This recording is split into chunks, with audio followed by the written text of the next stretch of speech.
In today's video, I'm going to teach you how to add users to Google Cloud Console. By the end, you'll know exactly where to go, which buttons to click, and how to choose the right roles so new team members get only the access they need. Start by opening the Google Cloud Console in your browser and signing in. At the top of the page, confirm you're working in the correct project by checking the project name.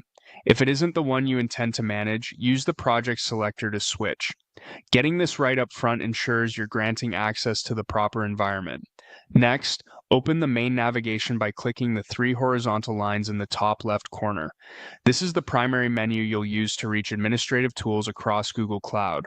From that menu, choose IAM and Admin, then select IAM. This page lists all current principals, people, service accounts, and groups who have access to your project, along with the roles assigned to each. It's a great place to review who can do what before you add anyone new. To add someone, click Grant Access at the top. This opens a panel where you'll enter details and assign permissions in one flow. In the Principals field, type the email addresses of the users, groups, or service accounts you want to add. You can paste multiple entries if you're onboarding a few people at once. Double-check spelling here. Access is tied to the exact identity you enter. Now it's time to assign roles. Click Select a Role to open the role picker. You can browse by product area or search by keyword to find what you need. Aim to follow the principle of least privilege. Grant only what's necessary for the person's responsibilities.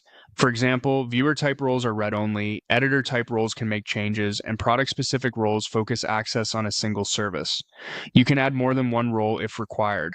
If you don't see the role you expect, make sure you're on the project level and that you have permission to grant it. Once you've selected the appropriate role or roles, click Save. Google Cloud will create the bindings and notify the users by email. Changes usually take effect within a few minutes. After saving, you'll be returned to the IAM page, where you can verify the new entries appear in the list with the roles you selected. A couple of quick tips before we wrap up. If access needs change later, come back to the IAM page to edit or remove roles from the same place. And if someone can't see what they expect, refresh the console or confirm they're in the correct project.